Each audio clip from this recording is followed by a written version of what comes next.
قال الله تبارك وتعالى في كلامه المجيد: أعوذ بالله من الشيطان الرجيم. بسم الله الرحمن الرحيم. ثم إن ربك للذين هاجروا من بعد ما فتنوا ثم جاهدوا وصبروا إن ربك من بعدها لغفور رحيم. يوم تأتي كل نفس تجادل عن نفسها وتوفى كل نفس ما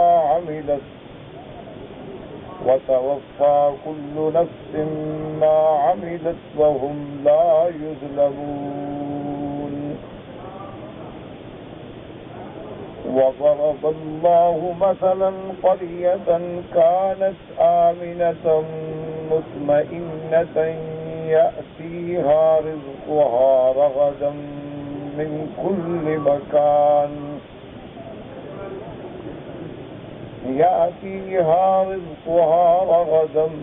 كل مكان فكفرت بأنعم الله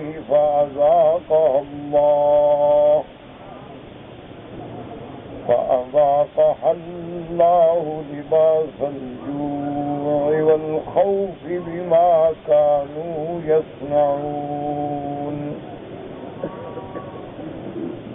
ولقد جاءهم رسول منهم فكذبوه فأخذهم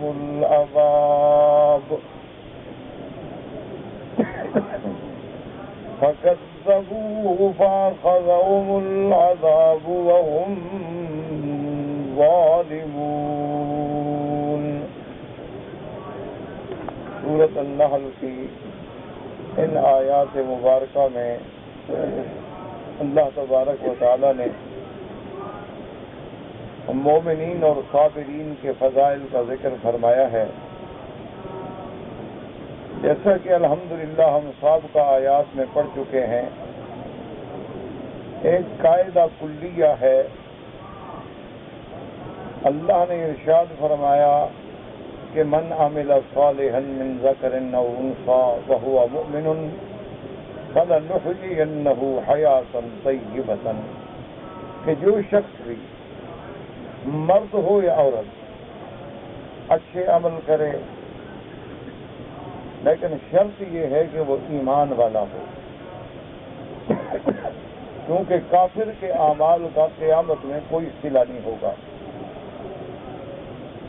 اور اعمال صالحہ سے مراد یہ ہوتی ہے کہ ہر وہ عمل جو خالص اللہ کے لیے ہو اور قرآن و سنت کے مطابق ہو. تو اللہ نے فرمایا کہ ہم اس کو دو بدلے دیں گے. ایک تو اس کو پاکیزہ زندگی، اور ایک قیامت میں اس کے اعمال صالحہ کا بہترین بدلہ اور صلہ عطا فرمائیں گے. فَلَنُحْيِيَنَّهُ حَيَاةً طَيِّبَةً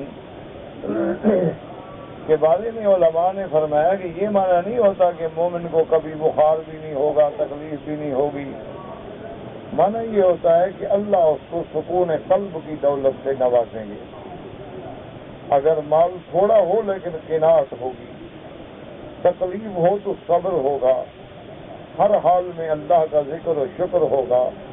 تو ایسے لوگ جو ہیں ان کو اللہ پاک کی طرف سے ایک سکون قلب کی دولت ملتی ہے جو دولت سے، پیسے سے نہیں خریدی جا سکتی.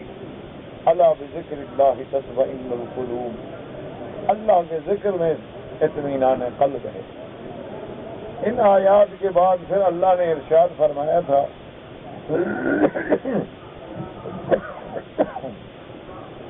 کہ جب تم قرآن پاک کی قرات کرو، یعنی قرآن کی تلاوت کرو، فَإِذَا قَرَأْتَ الْقُرْآنَ مانا ہوتا ہے جب ارادہ کرو، تو فَاسْتَعِذْ بِاللَّهِ، اللہ سے پناہ پکڑو کہ اللہ شیطان کے وساوس سے محفوظ رکھے.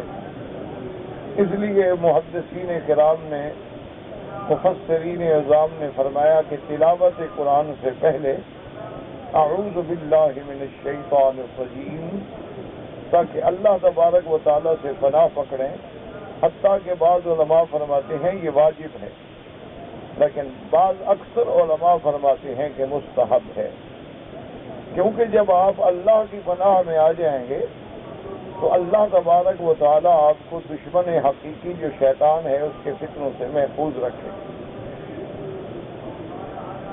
دنیا میں دشمن دو ہوتے ہیں، ایک تو انسانی دشمن ہے اور ایک جنی دشمن ہے۔ انسان جو دشمن ہے چاہے بڑے سے بڑا بھی ہو تو آپ ہی مقابلہ کرتا ہے، اگر کامیاب ہو جائے تو غازی کہلاتا ہے اور ہار جائے شکست کھا جائے تو شہید ہو جاتا ہے۔ لیکن شیطان ایک ایسا دشمن ہے کہ جو ہمیں نظر ہی نہیں آتا، اور اگر اس کے مقابلے پہ ہم ہار جائیں تو کافر ہو جائیں، اور جیتیں کیسے جب تک کہ اللہ کی پناہ نہ پکڑیں، کیونکہ جو دشمن ہمیں نظر ہی نہ آئے تو مقابلہ ہم کیسے کریں؟ مقابلہ تو اس دشمن سے کیا جاتا ہے جس کے آثار ہوں، چلو آدمی کمزور ہو لیکن دشمن تو ہو، یہ تو وہ دشمن ہے جو ہمیں نظر نہیں آتا۔ اس سے بچنے کا ایک ہی طریقہ ہے کہ ہم اللہ کی پناہ پکڑیں جسے کوئی بھی نہیں دیکھ سکتا۔ اللہ کو تو کوئی انسان بھی نہیں دیکھ سکتا اور کوئی جن بھی نہیں دیکھ سکتا۔ اسی لیے حکم ہے کہ جب تلاوت شروع کرو تو پہلے یہ آیت پڑھا کرو، اعوذ باللہ من الشیطان الرجیم، کیونکہ شیطان ایسا بدبخت ہے کہ قرآن پڑھنے کے دوران میں بھی ایسے وسوسے ڈالتا ہے کہ بجائے قرآن سے ہدایت حاصل کرنے کے بندے گمراہ ہو جاتے ہیں۔ یعنی پڑھ تو وہ قرآن رہا ہوتا لیکن ایسا دماغ میں شبہ ڈال دے گا کہ بجائے ہدایت کے گمراہ ہو جائے۔ جیسے اللہ نے فرمایا کہ بہت سارے لوگ ہیں جو قرآن پڑھ کے ہدایت حاصل کرتے ہیں اور بہت سے ہیں جو گمراہ ہو جاتے ہیں، یعنی جہاں ان کو قرآن پاک کا کوئی مسئلہ سمجھ نہ آیا وہ بھٹک گئے۔ تو جب ہم اللہ کی پناہ پکڑ لیں گے تو اللہ ہمیں اس سے محفوظ رکھے۔ اسی طرح حکم یہ ہے کہ اب اگر ہم نماز پڑھ رہے ہیں تو جب ہم پہلے شروع کریں گے تو ایک دفعہ پڑھیں گے اعوذ باللہ من الشیطان الرجیم بسم اللہ الرحمن الرحیم، اور پھر باقی رکعتوں میں بسم اللہ تو پڑھیں گے لیکن اعوذ باللہ نہیں پڑھیں گے، صرف ایک دفعہ پڑھ لینا جو ہے وہ کافی۔ اسی طرح اگر ایک آدمی قرآن پاک تلاوت کر رہا ہے، اس نے ایک دفعہ اگر یہ پڑھ لیا اعوذ باللہ من الشیطان الرجیم اور آگے جتنی صورتیں پڑھتا جائے تو پھر دوبارہ پڑھنے کی ضرورت نہیں ہوتی۔ ہاں اگر کوئی آدمی تلاوت کرنے کے بعد تلاوت چھوڑ دے، اس کے بعد پھر شروع کرے تو پھر اس کو پڑھنا چاہیے اعوذ باللہ من الشیطان الرجیم بسم اللہ الرحمن الرحیم۔ اور دوسری بات، اللہ نے قرآن مقدس کی ان آیات میں ہمیں یہ بھی بتلا دی کہ انہ لیس لہ سلطان علی الذین آمنوا وعلی ربہم یتوکلون، کہ جو لوگ صحیح معنی میں ایمان والے ہیں اور اپنے اللہ پہ آسرا کرنے والے ہیں ان پہ شیطان کا زور نہیں چلتا۔ جیسے اللہ نے فرمایا ان عبادی لیس لک علیہم سلطان، اللہ نے فرمایا کہ اے ملعون جو میرے بندے ہیں ان پہ تیرا زور نہیں چل سکتا۔ اللہ نے فرمایا اس کا زور کس پہ چلتا ہے؟ انما سلطانہ علی الذین یتولونہ والذین ہم بہ مشرکون، شیطان کا زور اس سے چلتا ہے جو شیطان سے دوستی رکھتے ہیں اور جو شیطان کو شریک کرتے۔ تو اس لیے ہمیں سمجھ آ گیا کہ اگر ہم شیطان کو دوست نہ بنائیں، اللہ کو دوست بنائیں تو شیطان کا جادو چل ہی نہیں سکتا۔ شیطان کا جادو تب چلتا ہے جب ہم شیطان کی مانتے ہیں اور رحمان کی نہیں مانتے، اللہ کے فرمان کو چھوڑتے ہیں اور شیطان کے کہنے پہ عمل کرتے ہیں۔ اور فرمایا والذین ہم بہ مشرکون، اور ان پہ چلتا ہے جو اس کو اللہ کا شریک بناتے ہیں۔ اب بظاہر تو کوئی آدمی شیطان کی عبادت نہیں کرتا، لیکن جو لوگ بھی اللہ کے سوا من دون اللہ کسی کی عبادت کریں گویا وہ شیطان ہی کی عبادت ہے، کیونکہ شیطان نے ہی ان کو اس رستے پہ ڈالا ہے۔ کسی کو ڈال دیا کہ تم سورج کی پوجا کرو، کسی کو ڈال دیا کہ تم چاند کی پوجا کرو، کسی کو ڈال دیا کہ تم کواکب کی پوجا کرو، کسی کو ڈال دیا کہ تم فرشتوں کو اللہ کی بیٹیاں بناؤ، کسی کے دماغ میں ڈال دیا کہ عیسیٰ کو خدا کا بیٹا مانو، کسی کے دماغ میں ڈال دیا کہ عزیر کو اللہ کا بیٹا مانو، کسی کے دماغ میں ڈال دیا کہ بی بی مریم کو خدا کی بیوی مانو، اور کسی کے دماغوں میں ڈال دیا کہ قبروں پہ سجدہ کرو۔ ان بزرگوں کو اللہ تبارک و تعالیٰ کا پہلے مقبول بناؤ اور پھر اللہ کی خدائی کا مختار بنا دو۔ تو یہ سارے شرک کرانے کی بنیاد کون ہے؟ شیطان۔ اس لیے اللہ نے فرمایا کہ اس کا زور ان لوگوں پہ چلتا ہے۔ ان آیات کے بعد اللہ نے ایک اور ذکر فرمایا مسئلے کا کہ وَإِذَا بَدَّلْنَا آیَةً مَّكَانَ آیَةٍ وَاللَّهُ أَعْلَمُ بِمَا يُنَزِّلُ قَالُوا إِنَّمَا أَنتَ مُفْتَرٍ، کہ جب ہم ایک حکم کے بجائے دوسرا حکم نازل کرتے ہیں تو یہ کافر بدبخت جو ہیں یہ کہتے ہیں کہ دیکھو یہ تو اللہ کے نبی نے خود بنایا ہے کہ کبھی ہمیں ایک حکم دیتے ہیں اور کبھی دوسرا حکم دیتے ہیں۔ اگر یہ اللہ کا حکم ہوتا تو پہلا حکم ختم کیوں کر دیا گیا؟ اگر پہلا حکم صحیح ہے تو اس کو منسوخ کیوں کیا گیا؟ اور اگر پہلا حکم ہی غلط تھا تو اللہ نے حکم غلط کیوں دیا؟ تو ان شبہات میں ڈالتے ہیں کافر اور کہتے ہیں کہ یہ دلالت ہے کہ یہ کلام جو ہے اللہ کا نبی خود بناتے ہیں۔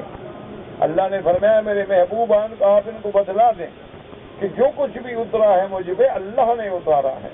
قُلْ نَزَّلَهُ رُوحُ الْقُدُسِ مِنْ رَبِّكَ بِالْحَقِّ، کہ تحقیق تیرے رب نے اتارا ہے فرشتے کی معرفت جس کا لقب روح القدس ہے، اور یہ حق کے ساتھ اتارا ہے۔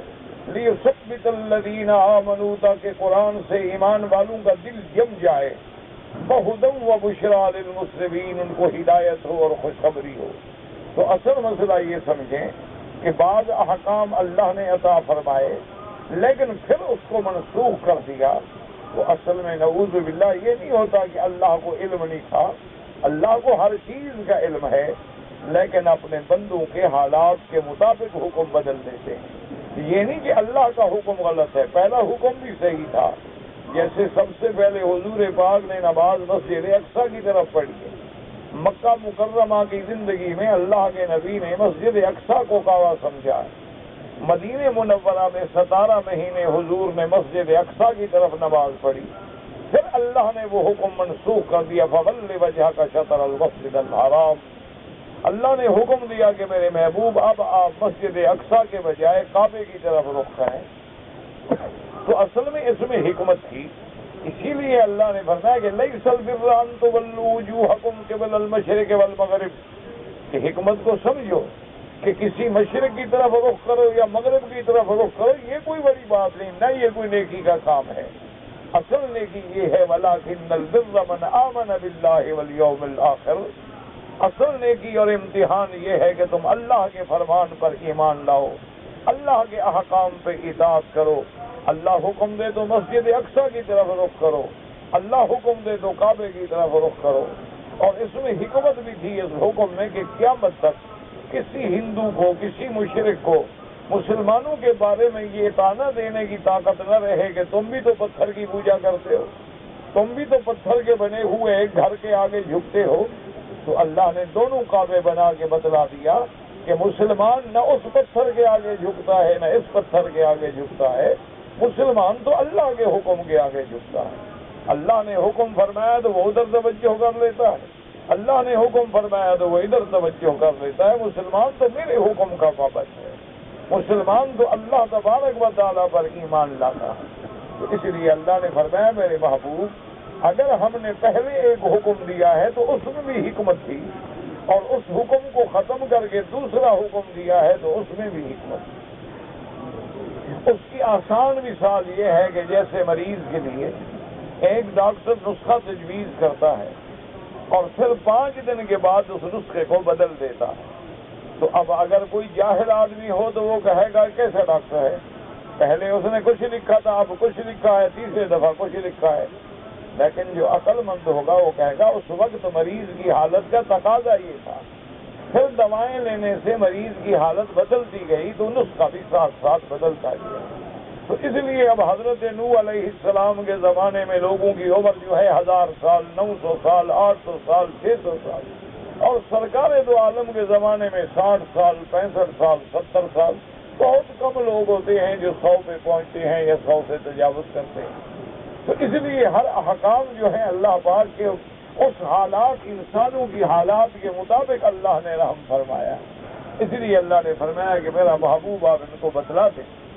اور ساتھ اللہ نے اپنے نبی کی تسلی کے لیے بھی فرمایا وَلَقَدْ نَعْلَمُ أَنَّهُمْ يَقُولُونَ إِنَّمَا يُعَلِّمُهُ بَشَرٌ لِسَانُ الَّذِي يُلْحِدُونَ إِلَيْهِ أَعْجَمِيٌّ وَهَذَا لِسَانٌ عَرَبِيٌّ مُبِينٌ۔ اصل میں ایک رومی غلام تھا جس کا نام یسار تھا، وہ سرکار دو جہاں کے پاس آ کے بیٹھتا اور بڑی توجہ سے قرآن سنتا تھا۔ تو حضور صلی اللہ علیہ وسلم آپ اگر کبھی گزرتے اور وہ بیٹھا ہوتا تو حضور پاک بھی بیٹھ جاتے اور اس سے باتیں فرماتے، اور کبھی کبھی وہ حضور صلی اللہ علیہ وسلم کو انجیل کی کوئی باتیں بھی سناتا۔ تو کافروں کو موقع ملا، انہوں نے کہا کہ اللہ کا نبی جو قرآن پڑھتا ہے یہ اسی سے سیکھتا ہے، کسی آدمی سے سیکھنے کے بعد ہمیں سنا دیتا ہے۔ اللہ نے فرمایا میرے محبوب جو ظالم آپ پہ یہ الزام لگاتے ہیں ہم جانتے ہیں کہ یہ اس انسان سے سیکھتا ہے، کم از کم الزام لگانے والوں کو اتنی تو عقل ہوتی۔ لسان الذی یلحدون الیہ اعجمی، وہ جس سے سیکھنے کی بات کہہ رہے ہیں وہ تو اجمی ہے بیچارہ، وہ تو عربی ہے ہی نہیں، اس کی تو لغت ہی عربی نہیں، اور اللہ کا قرآن عربی میں ہے۔ تو جب تم عرب ہو کر مقابلہ نہیں کر سکتے ہو، جب تم عرب کے فصیح اور بلیغ اور ادیب شعراء مقابلہ نہیں کر سکتے ہو، تو وہ رومی بیچارہ اجمی جو ہے وہ مجھے کیا عربی میں قرآن بنا کے دے گا؟ تو کم از کم الزام لگاتے ہوئے کچھ عقل سے تو کام لیتے۔ اس لیے اللہ تبارک و تعالی نے ان کی تردید کی اور فرمایا جتنے احکام ہیں یہ میرے ہیں، اللہ کا قرآن ہے اور اللہ کا کلام ہے، اور اس میں ساری احکام اور فرائض اور شرائع اللہ کے۔ پھر اللہ نے فرمایا کہ ان الذین لا یؤمنون بآیات اللہ، میرے محبوب جو اللہ کے قرآن کی آیات پہ ایمان نہیں لے آتے، لا یہدیہم اللہ، اللہ بھی ان کو ہدایت نہیں دے، وَلَهُمْ عَذَابٌ عَلِیمٌ، ان کے لیے عذاب دردناک ہے۔ انما یفتر الکذب الذین لا یؤمنون بآیات اللہ، یہ جھوٹ باندھنے والے وہ ہوتے ہیں جو اللہ کی آیات پہ ایمان نہیں لے آتے، اور فرمایا وَأُولَئِکَ هُمُ الْکاذِبُونَ، اصل میں یہی جھوٹے ہیں، یہی جھوٹے ہیں اور میرے مدنی پر جھوٹ کا الزام لگاتے ہیں۔ اصل تو مفتری یہ ہے، اصل تو کذاب یہ ہے، اصل تو اللہ کے قرآن کے معارضین یہ ہیں، اور الزام لگاتے ہیں محمد الرسول اللہ پہ صلی اللہ علیہ وآلہ آلہ وسلم۔ اس کے بعد اللہ نے قرآن میں ایک اور مسئلے کا ذکر فرمایا کہ میرے محبوب من کفر باللہ من بعد ایمانہ الا من اکرہ وقلبہ مطمئن بالایمان، اگر کسی آدمی پر جبر کیا جائے، کسی آدمی پر اکراہ کیا جائے کہ تم اسلام چھوڑ کے کفر کا کلمہ زبان سے نکالو، اگر اس نے اکراہ کی وجہ سے، اگر اس نے اپنی جان کو بچانے کے لیے کلمہ کفر زبان سے نکالا لیکن دل میں ایمان ہے پکا، دل میں یقین کامل ہے، اللہ نے فرمایا ہم اس کو اس پہ سزا نہیں دیں گے، نہ وہ کافر ہوگا نہ اس کو سزا ملے گی۔ ہاں جس آدمی کا دل کفر پہ کھلا ہوا ہے، وَلَٰكِن مَّن شَرَحَ بِالْكُفْرِ صَدْرًا فَعَلَيْهِمْ غَضَبٌ مِّنَ اللَّهِ وَلَهُمْ عَذَابٌ عَظِيمٌ، ان پہ اللہ کا غضب ہوگا اور ان کے لیے بہت بڑا عذاب ہوگا۔ اصل ابتدائی اسلام میں مسلمان جو تھے بڑی تنگی میں گزرے، بڑے شدائد سے گزرے، حتیٰ کہ کمال یہ تھا کہ جیسے حضور پاک کے صحابہ میں حضرت عمار ہیں، حضرت یاسر ہیں، بی بی سمیہ ہیں، حضرت صہیب ہیں، حضرت بلال ہیں، حضرت خبیب ہیں، یہ تمام وہ صحابہ ہیں جو سب سے بڑے عذاب میں گزارے گئے، جن پر بڑے سے بڑا تشدد روا رکھا گیا، ان پہ ایسے ایسے مظالم کے پہاڑ توڑے گئے کہ عقل دنگ رہ جاتی ہے۔ اس لیے تاریخ اٹھا کے دیکھیں کہ اسلام میں سب سے پہلی عورت جو شہید ہوئی وہ بی بی سمیہ ہے رضی اللہ تعالی عنہا، کہ کافروں نے جب اس پہ جبر کیا لیکن اس نے کہا کہ میں بالکل اسلام نہیں چھوڑوں گی، حتیٰ کہ اونٹوں کو بلایا گیا اور اونٹوں کے رسے باندھ کے اس بی بی کو اونٹ مختلف سمتوں میں دوڑا کے 2 ٹکڑوں میں تقسیم کر ڈالا گیا، لیکن وہ پھر بھی اسلام پہ قائم رہی، وہ اس آزمائش کے دور میں کامیاب اترے۔ اسی طرح حضرت یاسر اسی طرح حضرت بلال، اسی طرح حضرت صہیب رضوان اللہ علیہم اجمعین صبر کے آخری حدوں پہ رہے، لیکن زبان سے کفر کا کلمہ نہیں نکالا۔ لیکن حضرت عمار جو تھے وہ اس ظلم و تشدد کا مقابلہ نہ کر سکے، اور انہوں نے زبان سے کہہ دیا، اسلام کو چھوڑ دیا اور کلمہ کفر کا اظہار کیا، تو اللہ نے یہ آیات نازل کی کہ میرے محبوب اگر دل کے اندر ایمان ہے اور جبر سے مجبور ہو کے کیا ہے تو کوئی فرق نہیں پڑے گا، وہ اللہ کے ہاں کافر نہیں کہلائے گا۔ لیکن ایک بات یاد رکھیں کہ اکراہ کا معنی یہ ہوتا ہے کہ آدمی کو اپنی جان کا خطرہ ہو اور یہ بھی یقین ہو کہ اگر میں نے کلمہ کفر نہ کہا تو یہ مجھے قتل کر ڈالیں گے۔ یہ نہیں ہے کہ بس ایسے جی مجھے کہہ دیا اور آپ جبر میں آ گئے، اصل حقیقتاً یعنی اکراہ ہو اور اکراہ ملجے ہو۔ اسی طرح اللہ تبارک و تعالی نے فرمایا کہ ذالک بأنہم استحبوا الحیاۃ الدنیا علی الآخرہ وأن اللہ لا یہدی القوم الکافرین، اور جن لوگوں نے دل سے کفر اختیار کیا ہے اس کی وجہ کیا ہے کہ انہوں نے زندگانی دنیا کو ترجیح دی کہ دنیا میں آرام ملے گا، دولت ملے گی، اس لیے کفر اختیار کیا، اور جب انہوں نے کفر اختیار کیا اللہ بھی ایسی قوموں کو ہدایت نہیں دیتی۔ فرمایا اولئک الذین طبع اللہ علی قلوبہم، جب آدمی دل سے کفر کو پسند کرے تو اللہ بھی ان کے دلوں پہ مہریں لگا دیتے ہیں، وَسَمْعِهِمْ وَأَبْصَارِهِمْ، ان کے کانوں پہ اور آنکھوں پہ بھی مہریں لگ جاتی ہیں، پھر ان کو حق نظر نہیں آتا، حق کا کلمہ سنائی نہیں دیتا، حق کی بات سمجھ نہیں آتی۔ فرمایا وَأُولَئِكَ هُمُ الْغَافِلُونَ، اور یہی وہ لوگ ہیں جو غفلت میں پڑے ہیں۔ لا جرم انہم فی الآخرۃ ہم الخاسرون، میرے محبوب یہ پکی بات ہے کہ یہ جو دنیا کی لذتوں میں آ کے کفر میں پڑے ہیں یہی آخرت میں گھاٹے والے ہیں، کیونکہ اصل زندگانی تو آخرت کی زندگانی ہے، دنیا کی بات جو ہے وہ تو گزر جاتی ہے۔ تو ان سابقہ آیات مبارک کو جو ہم نے سابقہ اسباق میں پڑھے ہیں سن لینے کے بعد آج اب ان آیات پہ غور کریں جو آج کے درس میں ہم نے پڑھی ہے، کیونکہ ہمارے بعض بھائی جو ہیں وہ صرف جمعہ کے دن تشریف لا سکتے ہیں، تو اس لیے میں سابقہ خلاصہ عرض کر دیتا ہوں تاکہ ان کو قرآن کے سمجھنے میں آسانی رہے۔ فرمایا ثم ان ربک للذین ہاجروا من بعد ما فتنوا ثم جاهدوا وصبروا ان ربک من بعدها لغفور رحیم یوم تأتی کل نفس تجادل عن نفسها وتوفى كل نفس ما عملت وهم لا يظلمون۔ اب اللہ پاک بیان فرماتے ہیں کہ میرا محبوب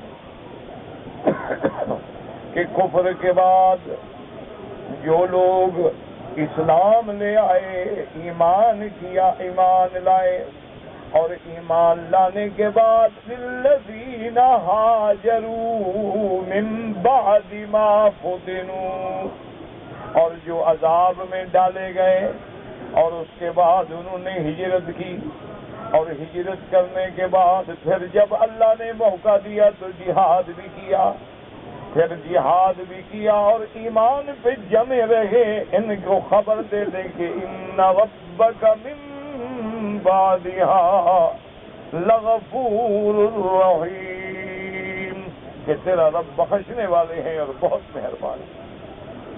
یہ ان مومنوں کو خوشخبری دی گئی جو مکے میں اسلام لائے اور ایمان اور اسلام لانے کے بعد آزمائشوں کے پہاڑ ٹوٹ پڑے۔ یعنی آپ دیکھیں کہ دنیا کا کون سا ظلم و ستم ہے جو صحابہ پہ نہیں توڑا گیا، کافروں کی ترکش کا کون سا تیر ہے جو اس مقدس جماعت سے نہیں چلایا گیا۔ یعنی آپ حیران ہوں گے، ذرا سوچیں، اور یہ کفر کی تاریخ ہے۔ یہ نئی بات نہیں ہے، یہ کفر کی تاریخ ہے حضرت نوح علیہ السلام سے لے کر آج تک کہ مسلمانوں پہ ظلم توڑنا اور ایسے ایسے نئے نئے عذاب کے طریقے ڈھونڈ کے عذاب دینا کہ عقل دنگ رہ جائے۔ یعنی صحابہ کو سرزمین مکہ کے تپتے ہوئے پہاڑوں پر تپتے ہوئے سنگ ریزوں پہ لٹایا جاتا اور ان کے سینوں پہ بڑی بڑی پتھروں کی چٹانیں رکھی جاتی اور کھجوروں کے بڑے بڑے کانٹے لے کے ان کے بدن میں چبھوئے جاتے اور ہر ہنٹروں سے مارا جاتا اور وہ تڑپ تڑپ کے اس گرمی کو، اس آگ کو ان کے پسینہ اور ان کے پیپ نکل کے بجھاتی، لیکن اس عالم میں بھی صحابہ کی زبان پہ ہوتا لا الہ الا اللہ محمد الرسول اللہ۔ اسی طرح آپ دیکھیں کہ کون سا طریقہ ہے، کون سا عذاب کا عنوان ہے جس سے صحابہ کو نہیں گزارا گیا، جس سے انبیاء علیہ السلام کو نہیں گزارا گیا کہ سیدنا نوح علیہ السلام کو نعوذ باللہ گلے میں کپڑا ڈال کے اتنا کافر کھینچتے کہ آپ کی آنکھیں مبارک باہر نکل آتی اور وہ ظالم سمجھتے کہ مر گئے۔ حضور کے راستے میں کانٹے بچھائے جاتے، سرکار دو عالم گزرتے تو اوپر سے کوڑا کرکٹ پھینکا جاتا، سرکار دو عالم نماز پڑھتے تو جانور کو ذبح کرنے کے بعد ان کی اوجریاں جو ہیں وہ لا کے حضور کے سر پہ رکھ دی جاتی۔ اللہ کے نبی کے صحابہ پر ظلم و ستم کے ہر قسم کے پہاڑ توڑے گئے، لیکن وہ جمے رہے اور پھر ہجرت کی۔ صحابہ نے پہلی ہجرت کی حبشہ کی طرف، دوسری ہجرت کی مدینہ منورہ کی طرف، اور پھر تمام مظالم پہ صبر کیا، اور جب اللہ نے ان کو طاقت دی اور قوت دی تو اللہ کے راستے میں جہاد کیا۔ اللہ نے فرمایا میرے محبوب ان کو بتا دیں کہ اللہ نے تمہاری ساری خطائیں معاف کر دی ہیں، اور اللہ تبارک و تعالیٰ بہت بڑی مہربان اور رحم فرمانے والے۔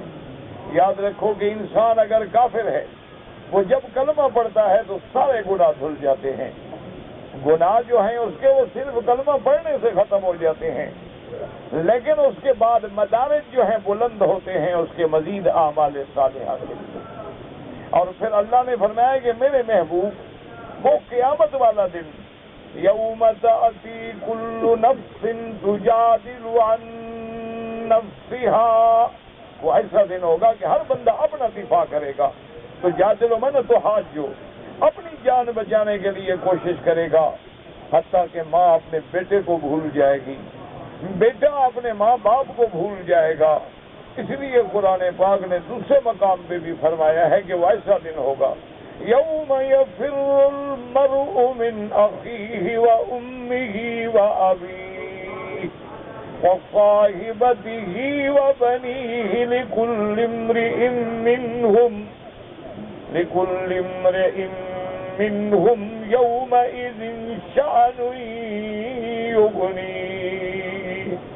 اللہ نے فرمایا کہ جس دن ہر بندہ اپنے بھائی سے یوم یفر المرء من اخیہ، اپنے بھائی سے بھی بھاگے گا، اولاد سے بھی بھاگے گا، بیوی خاوند سے، خاوند بیوی سے بھاگے گا کہ میں اپنی جان بچاؤں کہ دوسرے کا فکر کروں۔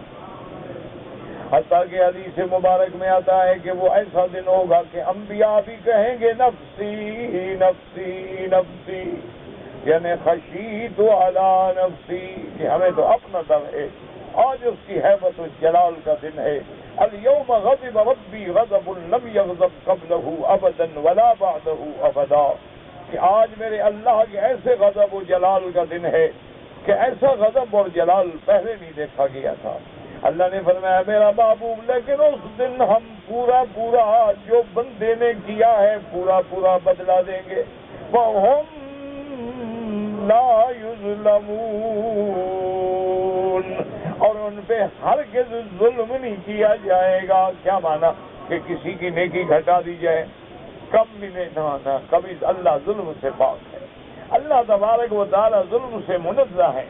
ان اللہ لا یظلم مثقال ذرہ، اسی طرح دوسرے مقام پہ فرمایا وما ظلمناہم وَلَٰكِن كَانُوا أَنفُسَهُمْ يَظْلِمُونَ۔ اللہ نے فرمایا جو جہنم میں گئے ان پہ ہم نے ظلم نہیں کیا، انہوں نے اپنی جانوں پہ خود ظلم کیا ہے، انہوں نے میرے ساتھ بغاوت کی ہے، انہوں نے میرے ساتھ شرک کیا ہے، انہوں نے میرے بجائے غیر اللہ کو پکارا ہے، انہوں نے میرے بجائے غیر اللہ کی نظر نیاز اور منتیں چڑھائی ہیں، تو اپنی جان پہ خود ظلم کیا ہے۔ اللہ تو ظلم سے پاک ہیں کہ کسی کی نیکی کو گھٹا دیں، ایسا نہیں ہوگا، کسی کے جرم میں ایک جرم زیادہ ڈال دیں، ایسا بھی نہیں ہوگا، سب کو پورا پورا بدلہ ملے گا۔ ان خیرن فخیر ان شرن فشر، اگر تمہارے اعمال خیر ہیں تو بدلہ بھی خیر ملے گا، اگر اعمال بھیڑے ہیں تو پھر سزا بھی ویسے ملے گی۔ جیسے فرمایا فَمَن يَعْمَلْ مِثْقَالَ ذَرَّةٍ خَيْرًا يَرَهُ وَمَن يَعْمَلْ مِثْقَالَ ذَرَّةٍ شَرًّا يَرَهُ، اگر تم نے ذرا سی بھی نیکی کی ہے تو بدلہ ملے گا، پانی پلایا ہے بدلہ ملے گا، کسی بھائی کا ہاتھ پکڑ کے رستہ دکھلایا ہے تو بدلہ ملے گا۔ اب تاکہ حضور فرماتی ہیں کہ اگر کسی مومن کے سامنے تم مسکرا دیے تاکہ بھائی خوش ہو جائے، اس پر بھی اللہ تمہیں صدقے کا ثواب عطا فرمائیں گے، ہر چیز کا بدلہ دے۔ اب اللہ نے ایک مثال دی ہے، وَضَرَبَ اللَّهُ مَثَلًا قَرْيَةً كَانَتْ آمِنَةً رِزْقُهَا رَغَدًا مِنْ كُلِّ مَكَانٍ۔ اللہ نے مثال بیان کی کہ ایک بستی تھی۔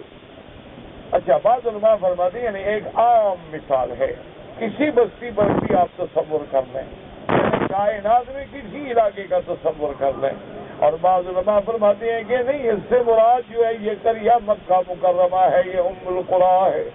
اللہ فرماتے ہیں کہ ایک بستی قریۃً کانت آمنۃ، امن والی بستی، اور اللہ کے حرم کو قیامت تک اللہ امن والا بنائے۔ دعا کریں کہ اللہ حرمین الشریفین اور اس بلد الامین کو ہمیشہ مامون و مسعون فرمائے، ہمیشہ اس کے امن کو دائم و قائم فرمائے۔ تو فرمایا کہ امن کے ساتھ، اور پھر صرف امن نہیں، آمینۃ مطمئنۃ، امن والے، اطمینان والے۔ کیسا اطمینان؟ یاتیہا رزقہا رغدا من کل مکان۔ علماء نے فرمایا قرآن میں غور کرو، ایک ایک لفظ میں موتی ہیں، ایک ایک لفظ میں حکمتیں ہیں، لیکن شرط یہ ہے کہ اللہ قرآن سمجھنے کی توفیق دے۔ اللہ قرآن میں ڈوب جائے، دو لفظ ہیں، اگر یہ دو چیزیں مل جائیں تو اس سے بڑی نعمت کیا ہے؟ ایک کیا ہے؟ آمینۃ، امن ہو۔ جس بستی میں امن نہ ہو پھر کیا ہو؟ دیکھا نہیں آپ کتنے مسلمان ملک ہیں امن نہیں، نہ جان محفوظ، نہ مال محفوظ، نہ آبرو محفوظ، نہ عزت محفوظ، تو آدمی وہاں کیا کرے گا؟ آدمی کے پاس جو کچھ بھی ہو لیکن امن نہیں تو گویا کچھ نہیں۔ تو سب سے پہلی نعمت کیا ہے؟ امن۔ اس لیے فرمایا اللہ نے مکے والوں تم میری اس نعمت کو کیوں بھولتے ہو کہ میں نے تمہیں حرمن آمنا، میں نے تمہیں امن والا گھر دیا ہے، میں نے تمہیں اپنے حرم کا مجاور بنایا ہے، میں نے تمہیں ایسی جگہ پر امن دیا ہے کہ دشمن بھی اپنے قاتل پہ حملہ نہیں کرتا۔ تو پہلی نعمت ہے آمینتن، اور دوسری کیا؟ مطمئنتن، اطمینان۔ آدمی کے پاس کروڑوں روپے ہوں لیکن اطمینان نہ ہو، آدمی کے پاس بہت بڑی جائیداد، فیکٹریاں، کاروبار، انڈسٹری، لیکن رات کو بیچارہ ٹرینکلائزر کے بغیر، گولیوں کے بغیر سو نہیں سکتا، تو ایسی زندگی کا کیا فائدہ ہے؟ تو دو چیزوں کا ذکر کر کے اللہ نے گویا نعمتوں کا خلاصہ بیان کر دیا، ایک امن اور دوسرا اطمینان، اور پھر اس کے بعد فرمایا یاتیہا رزقہا رغدا،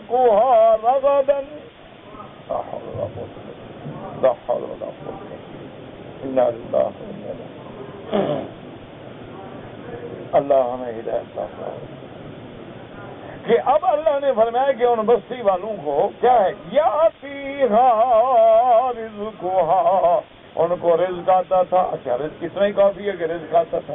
فرمایا رغدن، کھلا، یہ نہیں کہ تنگ گزارا تو ہوتا ہے نا جی، آدمی کہہ رہے کیا ہے جی گزارا ہو رہا ہے، کیا ہے جو کہتے نہیں جی اللہ کا فضل ہے، ہر قسم کی نعمتیں ہیں، بڑا اللہ کی نعمت ہے، بڑا اللہ کا اللہ نے فرمایا ہم نے ان کو کھلا رزق دیا۔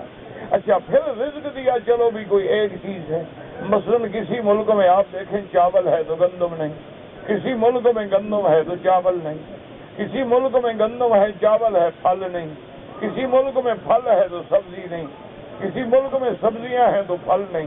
اللہ نے فرمایا نہیں، پوری کائنات سے ہم نے مکے والوں کو رزق دیا۔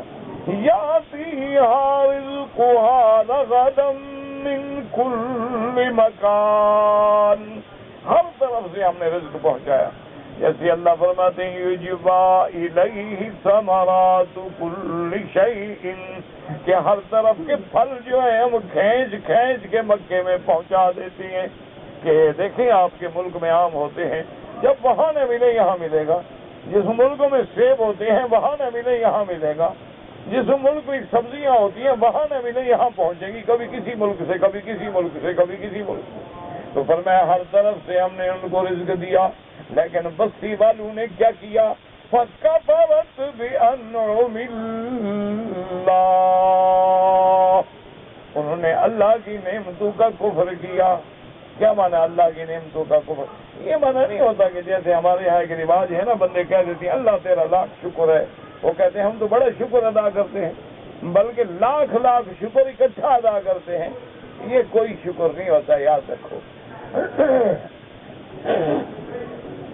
سب سے پہلا شکر ہے کہ اللہ کی ذات پہ، صفات پہ، الوہیت پہ، ربوبیت پہ ایمان لائے۔ جو ایمان نہیں لایا، صحیح عقیدہ نہیں رکھا، اس نے شکر نہیں کیا۔ اور دوسرا شکر یہ ہے کہ اللہ نے جو نعمت دی ہے وہ اللہ کے حکم کے مطابق استعمال کرے، نہ فرمانی میں استعمال نہ کرے، یہ شکر ہے۔ اللہ نے آنکھیں دی ہیں، اللہ نے ہاتھ دیے ہیں، اللہ نے کان دیے ہیں، اللہ نے بولنے کی طاقت دی ہے، اللہ نے چلنے کی طاقت دی ہے، تو یہ اللہ کے حکم پہ چلے، یہ سارے اعضاء جو ہیں اللہ کی فرما برداری کریں، یہ شکر ہے۔ اس کے بعد پھر زبان سے بھی شکر کرے، لیکن ان مکے کی بستی والوں نے کیا کیا؟ فَكَفَرَتْ بِأَنْعُمِ اللَّهِ، اللہ کی نعمتوں کی ناشکری کی۔ سب سے بڑی ناشکری اور سب سے بڑی نعمت تو محمد رسول اللہ ہے، تو انہوں نے حضور پر بھی ایمان نہ لے آئے۔ سب سے بڑی نعمت اللہ کا قرآن، اس کی بھی تکذیب کی۔ سب سے بڑی نعمت اللہ کا حرم ہے، اللہ کا کعبہ ہے، اس میں بھی انہوں نے لات، حبل، منات، عزا، اساف، نائلہ، سارے بتوں کو رکھ دیا۔ فَكَفَرَتْ بِأَنْعُمِ اللَّهِ فَأَذَاقَهَا اللَّهُ لِبَاسَ الْجُوعِ فَأَذَاقَهَا اللَّهُ لِبَاسَ الْجُوعِ وَالْخَوْفِ بِمَا كَانُوا يَصْنَعُونَ۔ اللہ فرماتے ہیں پھر ہم نے ان کو چکھایا بھوک کا لباس، ڈر کا لباس۔ حالانکہ بھوک لباس تو نہیں ہوتا نا، لیکن جیسے لباس ہر طرف سے آدمی کو ڈھانک لیتا ہے، ایسے بھوک ہر طرف سے ڈھانک لیتا ہے۔ اور جیسے لباس ہے نا بندے کے سر سے لے کر پاؤں تک لباس ہے، ایسے ہر طرف سے ڈر ہے، نہ رات کو آرام نہ دن کو آرام، خوف۔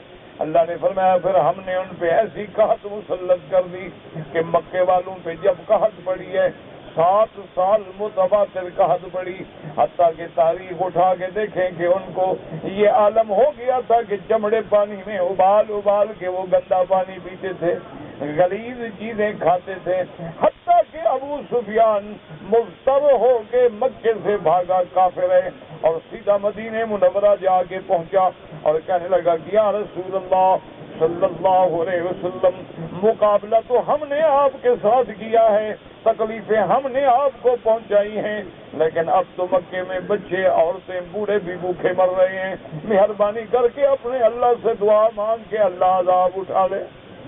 کافر مجبور ہو گئے اور حضور صلی اللہ علیہ وسلم نے صرف دعا نہیں کی بلکہ مدینے سے گندم بھی بھجوائی، کیونکہ وہ رحمت دو جہاں ہیں، وہ رحمت للعالمین ہیں۔ تو اللہ نے فرمایا کہ جب میری نعمتوں کا کوئی کفر کرتا ہے تو پھر میں اس کو دو عذاب، جیسے پہلے امن اور اطمینان، پھر ان پہ قحط مسلط ہو جاتی ہے اور خوف مسلط ہو جاتا ہے۔ اب آپ دیکھتے نہیں کتنی اسلامی ملک ہیں، کبھی بارشیں نہیں آتی اور کبھی بارشیں آ کے عذاب بن جاتی ہیں، کبھی اللہ پانی روک کے عذاب دیتے ہیں، کبھی پانی بھیج کے عذاب دیتے ہیں۔ دونوں حالتوں میں عذاب میں مبتلا ہیں کہ رات کو گھروں میں سوئے ہوئے ہیں اور رات کو سینکڑوں کی سینکڑوں گھر جو ہے پانی میں بہہ گئے، لاشیں بن کے بہ گئے، پتہ نہیں باپ کو بیٹے کا، بیٹے کو باپ کا پتہ نہیں ہے کہ کدھر ہے۔ یہ سارا کیا ہے؟ ہمارے اس ناشکری کا اور کفر کا عذاب ہے۔ اس لیے اللہ فرماتے ہیں کیوں اللہ کسی کو عذاب نہیں دیتے؟ فَأَذَاقَهَا اللَّهُ لِبَاسَ الْجُوعِ وَالْخَوْفِ بِمَا كَانُوا يَصْنَعُونَ۔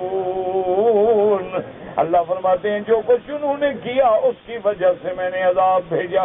میں تو کسی پہ عذاب نہیں بھیجتا، میں تو مہلت دیتا ہوں، مہلت دیتا ہوں، مہلت دیتا ہوں، انبیاء بھیجتا ہوں، کتابیں بھیجتا ہوں، انبیاء کے بعد علماء آتے ہیں، قرآن سناتے ہیں، دعوت دیتے ہیں، لیکن جب قوم کفر پہ، جب قوم ناشکری پہ اڑ جاتی ہیں تو پھر میرا عذاب آ جاتا ہے، کیونکہ اللہ کا یہ فیصلہ ہے لَإِن شَكَرْتُمْ لَأَزِيدَنَّكُمْ وَلَئِن كَفَرْتُمْ إِنَّ عَذَابِي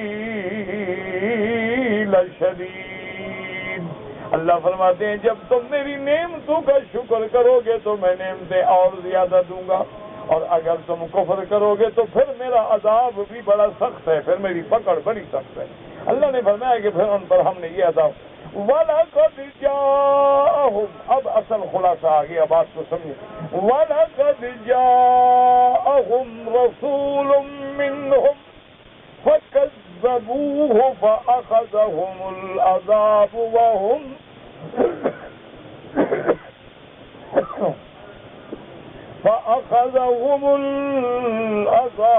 وَهُمْ ظَالِمُونَ۔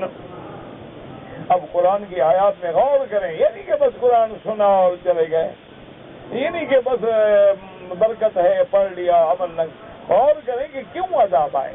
وَلَقَدْ جَاءَهُمْ رَسُولٌ مِّنْهُمْ، اللہ نے فرمایا کہ میری رحمت دیکھو کہ تحقیق پکی بات ہے کہ ہم نے ان میں سے رسول بھیجا، محمد مصطفیٰ صلی اللہ، ہم نے باہر سے تو نہیں بھیجا، کسی اور جنس سے تو نہیں بھیجا، ہم نے قریش میں سے بھیجا، ہم نے بنو ہاشم میں سے بھیجا، اور ایسا رسول بھیجا جو افضل الرسل، جو سید الرسل، جو سید الاولین والآخرین۔ لیکن کفار قریش نے کیا کیا؟ فَكَذَّبُوهُ، انہوں نے میرے مدنی کی تکذیب کی۔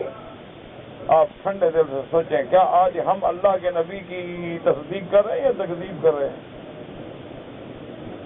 ٹھنڈے دل سے غور کرو کہ ہمارے بھی نبی کون ہیں؟ محمد رسول اللہ، اور حضور جو جو حکم لے آئے ہیں اب بالکل ہر بندہ اپنے گریبان میں جھانکے، آپ بھی اور میں بھی، کہ کیا ہم نے تکذیب کی ہے یا تصدیق کی؟ اللہ کے نبی توحید کی دعوت کے لیے آئے، اللہ کے نبی قوم کو غیر کی عبادت سے چھڑا کے اللہ کی عبادت کے لیے آئے، تو ہم نے کیا کیا؟ خدا کا دروازہ چھوڑ کے قبروں پہ سجدے کیے، خدا کی منت کے بجائے ہم نے غیروں کی اور پیروں کی اور فقیروں کی منتیں اور نیازیں چڑھائیں۔ کیا ہم نے تصدیق کی ہے حضور کی؟ حضور نے ہمیں بتلایا یہ حلال ہے یہ حرام ہے، کیا ہم نے مان لیا ہے؟ حضور نے ہمیں بتلایا ہے کہ شراب حرام ہے، منشیات حرام ہے، مخدرات حرام ہے، زنا حرام ہے، لواطت حرام ہے، سرقہ حرام ہے، ڈاکہ حرام ہے، قتل حرام ہے، جوا حرام ہے، قمار حرام ہے، یہ ساری چیزیں میرے نبی نے بتایا۔ ہم نے تکذیب کی ہے یا تصدیق کی ہے؟ ٹھنڈے دل سے بالکل غور۔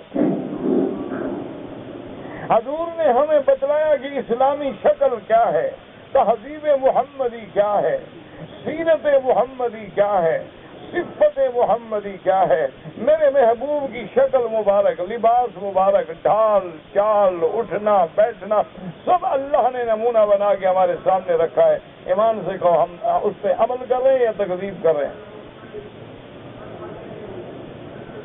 بالکل ہر آدمی غور کر لے، اپنے گھر پہ نظر ڈال لو۔ اللہ کے نبی نے فرمایا کہ ایمان والوں اپنے آپ کو بھی، اپنے اہل و عیال کو بھی جہنم کی آگ سے بچاؤ، اپنے گھر والوں کو جہنم کی آگ سے بچاؤ۔ ہم نے کبھی گھر والوں کی نماز کا فکر کیا ہے؟ ہم نے کبھی گھر والوں کے حلال و حرام کا فکر کیا ہے؟ ہم نے کبھی گھر والوں کی عزت و حفاظت و پردے اور حیا کا فکر کیا ہے؟ یا ہم نے خود ان کو ساتھ لے کے بازاروں میں کھڑا کیا ہے، فلموں میں کھڑا کیا ہے، ماڈل بنایا ہے؟ کیا ہم تصدیق کر رہے ہیں یا تکذیب کر رہے ہیں؟ ٹھنڈے دل سے غور کریں۔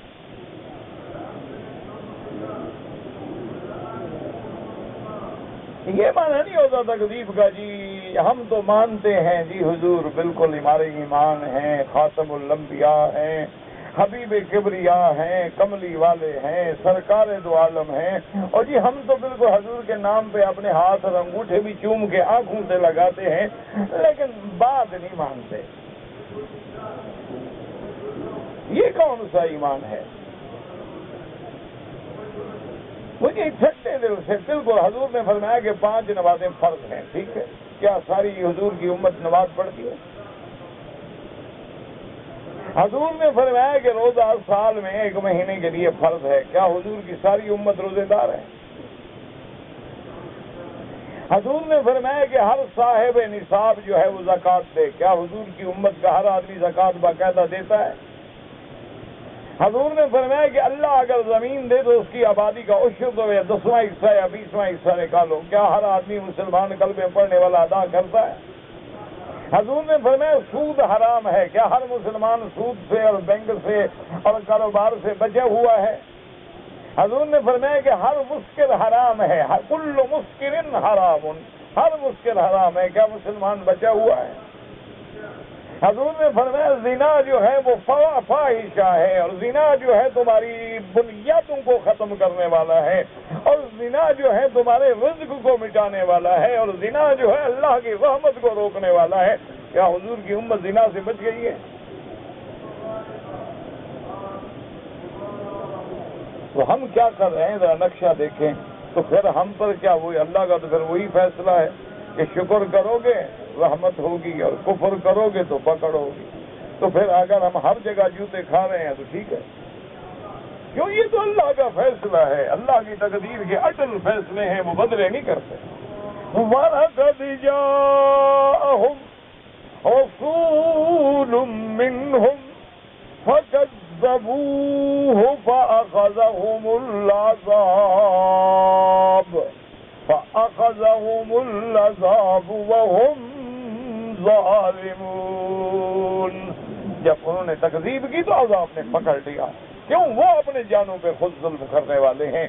اسی لیے آج دیکھیں کسی گھر میں بیوی بے حیا ہے، بیوی نافرمان ہے، کسی میں بیٹے نافرمان ہیں، کسی میں بیٹی نافرمان ہے، کسی کی کھانا پورا نہیں ہوتا، کسی کی روٹی پوری نہیں ہوتی، کسی کو بیماریاں نہیں چھوڑتی، کسی کو قحط نہیں چھوڑتی، کبھی بارش آ جاتی ہے، کبھی قحط پڑ جاتی ہے۔ سارے کیوں عذاب ہیں؟ کہ ہم نے تکذیب کی ہے محمد رسول اللہ۔ اور علاج کیا ہے؟ اتباع محمد مصطفیٰ، کہ ہم توبہ کریں، اجتماعی توبہ کریں، ہر بندہ توبہ کرے، ہر بندہ اللہ کے دروازے پہ گر جائے، ہر بندہ خدا سے اپنے گناہوں کی معافی مانگے، اور ہر بندہ محمد مصطفیٰ کے راستے پہ آ جائے۔ جیسے جیسے ہم توبہ کرتے جائیں گے، جیسے جیسے ہم محمد عربی کا دامن پکڑتے جائیں گے، اللہ کی رحمت آنی شروع ہو جائے گی۔ اللہ سے دعا کریں کہ اللہ عالم اسلام سے عذاب رفع فرمائے، اور اللہ ہر بیمار کو شفا دے، اور میرے لیے بھی دعا کیا کریں کہ اللہ شفا قابلہ اور صحت عاجلہ عطا فرمائے۔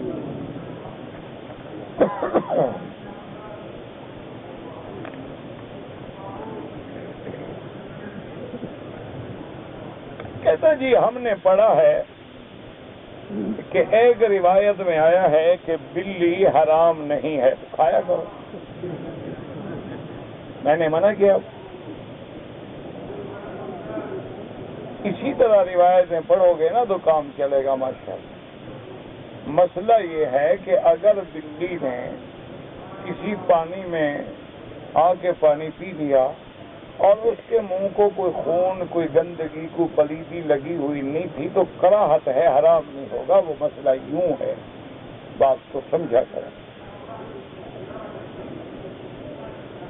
اگر طواف کرتے ہوئے چکروں کی گنتی میں بھول جائیں تو اب اپنا دماغ لڑائیں، جو آپ کا گمان غالب ہو، یعنی کیا مانا بھی 6 ہیں یا 7 ہیں، اب زیادہ خیال یہ ہے کہ 6 ہیں تو ایک چکر اور پورا کر دو بس۔ اپنے اس میں تمہارا فیصلہ تمہارے ہاتھ میں ہے کہ تم نے خود دماغ لڑانا ہے، اور جدھر زیادہ خیال چلا جائے پورا کر دو، اللہ قبول فرمائیں گے۔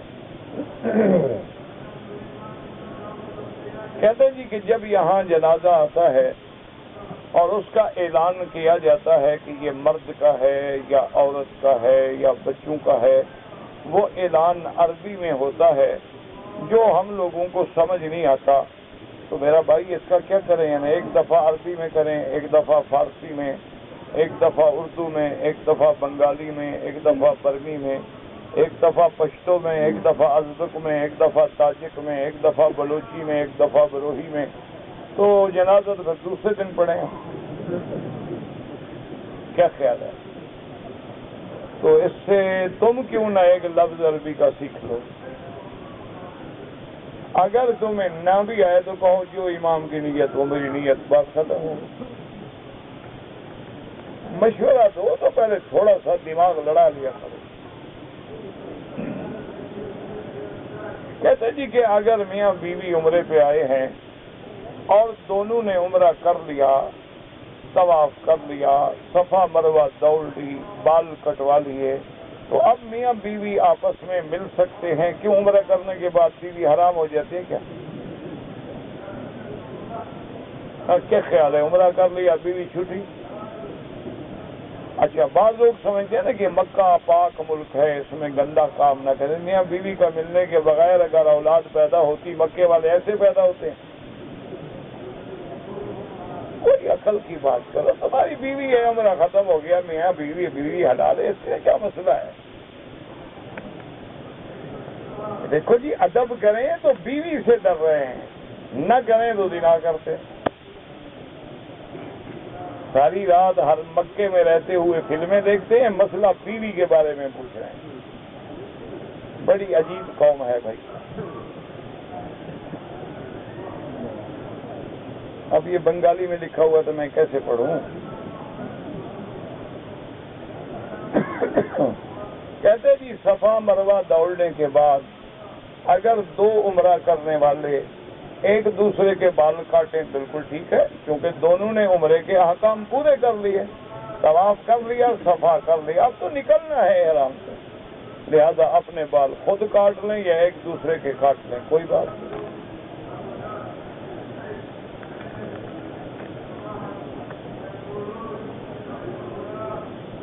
کہتے جی ہم ایک کمپنی میں ملازم ہیں، ہماری اچھی تنخواہ ہے، اور یہاں جو سبیل میں کھانا ملتا ہے وہ کھا لیں، کوئی حرج نہیں، کھا سکتے ہیں۔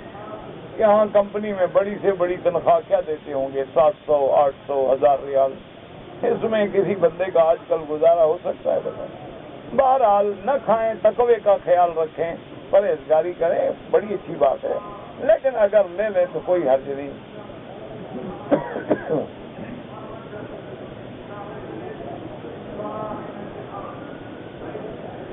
اگر کوئی آدمی مسجد میں آئے تہجد پڑھنے کے لیے اور اشراق کے بعد نکلے تو عمرے کا ثواب ملے گا؟ میرا بھائی تہجد گھر میں پڑھنا افضل ہے۔ ہاں، جو لوگ عمرے پہ آئے ہوئے ہیں اور بیچارہ گھر تو ہے نہیں ان کا، وہ اگر مسجد الحرام میں بھی پڑھیں تو جائز ہے۔ جہاں تک عمرے والی حدیث ہے اس کا تعلق تہجد سے نہیں ہے، اس کا مسئلہ حضور نے فرمایا کہ جو شخص فجر کی نماز پڑھے اور نماز کے بعد مسجد میں رہے، یعنی اگر مکہ ہے طواف کرتا رہے قرآن پڑھتا رہے، اٹھ کے ادھر بیٹھ جائے، مسجد سے نہ نکلے اور دنیاوی باتیں بھی نہ کرے، آپس میں قصے کہانیاں نہ شروع کر دے، یا خاموش رہے یا اللہ کا ذکر کرے، اور جب سورج نکلے اور اوپر چڑھ جائے تھوڑا، پھر کھڑے ہو کے 2 رکعت پڑھ لے تو اللہ اس کو پورے عمرے کا ثواب عطا فرماتے ہیں۔ اگر ایک آدمی عشاء کی نماز جماعت کے ساتھ پڑھے اور فجر کی نماز بھی جماعت سے پڑھے تو اللہ اس کو، اس میں کوئی شک نہیں کہ اس کو اللہ کی رحمت سے، یہ تو نہیں کہہ سکتے کہ آپ پوری رات کا ثواب ملے گا، اگر پوری رات کا ثواب ہوتا تو پھر تہجد کا حکم ہی نہ ہوتا، اللہ پاک حضور کو تہجد کے لیے نہ حکم دیتے کہ یا ایھا المزمل قم اللیل الا قلیلا ومن اللیل فتہجد بہ نافلۃ لک۔ وہ حدیث میں یہ آتا ہے کہ جیسے رمضان المبارک کی لیلۃ القدر کی راتیں ہیں، اب اگر آدمی ساری رات نہ جاگ سکے، عشاء کی نماز پڑھ لے، تراویح پڑھ لے، سو جائے، پھر فجر کی جماعت سے نماز پڑھے، فقد اخذ بحظ وافر، گویا کہ وہ بھی بڑا ثواب لے گیا۔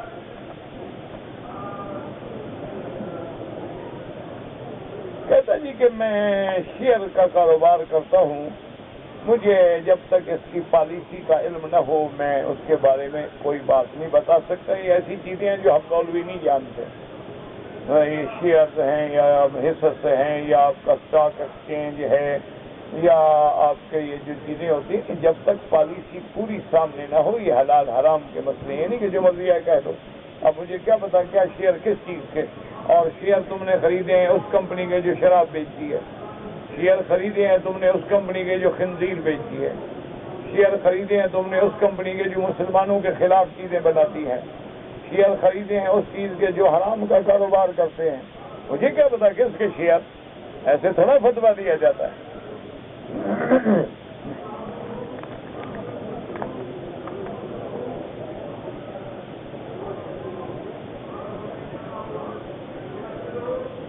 کہتے جی کہ میری بیوی کی طبیعت خراب ہے، ڈاکٹر کہتے ہیں کہ یہ نفسیاتی یعنی سائیکولوجیکل افیکٹ ہے، اور مولوی کہتے ہیں اس پہ جادو ہے، جس کے بعد جاؤ گے وہ اپنی حکمت ضرور بتائے گا۔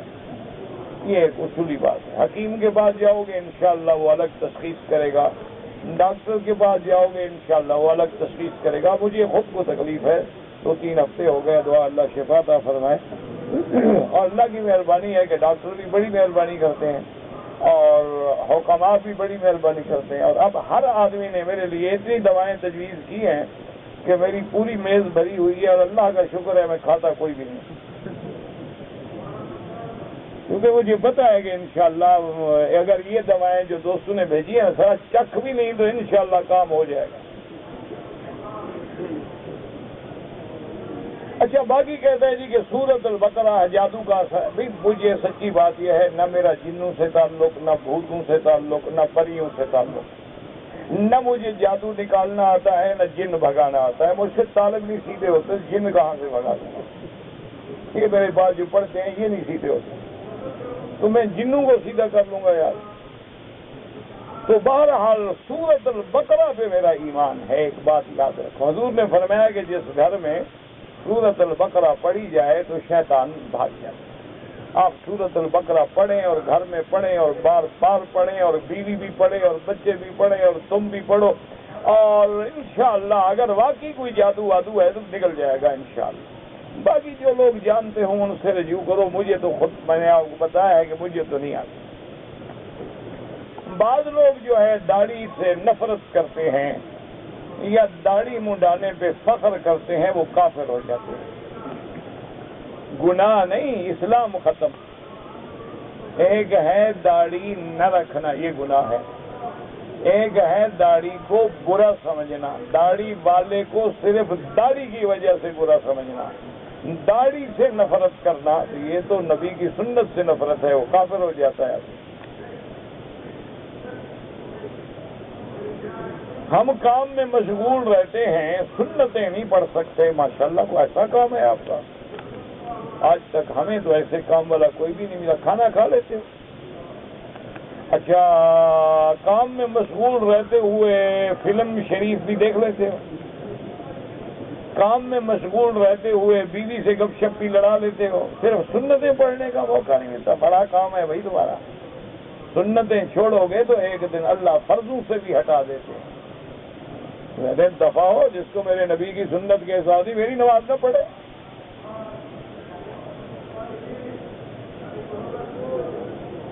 میں نے تفہیم القرآن خریدی ہے مودودی صاحب کی. بعض علماء فرماتے ہیں اس میں غلطیاں ہیں. غلطیاں تو ہیں اور ہر عالم کی کلام میں غلطیاں ہوتی ہیں، اور مودودی صاحب سے بھی غلطیاں ہوئی ہیں. فوت ہو گئے، اللہ ان کی قبر پہ کروڑوں رحمتیں فرمائے. اصل میں میرے بھائی بات یہ ہے کہ جو بھی آدمی تیرتا ہے نا، ڈوبتا تو وہی ہے. جو کنارے پہ کھڑا ہو وہ کبھی ڈوبا ہے؟ تو جب آدمی دریائے علم میں ڈوبتا ہے، تیرتا ہے، تو غلطیاں تو ہوتی ہیں، اللہ معاف فرمائے. اس لیے بہرحال تم کوشش یہ کرو کہ ایسی تفاسیر لو جس پر 100% اعتماد ہو. جیسے اگر اردو دان طبقے کے لیے معارف القرآن زیادہ قابل اعتماد ہے، ایسی آپ کی مرضی ہے. اگر ایک آدمی نے اپنی بیوی کے پستان چوستے ہوئے دودھ پی لیا، وہ بیوی رہتی ہے، نکاح نہیں ٹوٹتا، لیکن یہ کام کوئی اچھا نہیں ہے. بیوی کو بیوی سمجھو، اس کو گائے بھینس نہ بناؤ. 3 چیزیں جو اسلام میں ہیں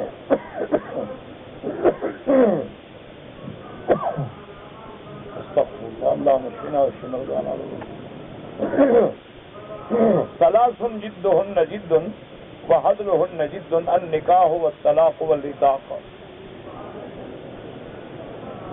نبی پاک نے سمندر کو جہنم سے تشبیہ دی کہ یہی جہنم ہوگی، یہی جگہ جہنم کہ اس کے نیچے جہنم ہے. قسم توڑے 10 مسکینوں کو کھانا کھلائے 2 وقت. عورت کے لیے سفید رنگ کا لباس حضور نے پسند نہیں فرمایا. مردوں کے لیے سفید رنگ، عورت کے لیے کوئی نہ کوئی رنگ ہو، رنگین کپڑا ہو.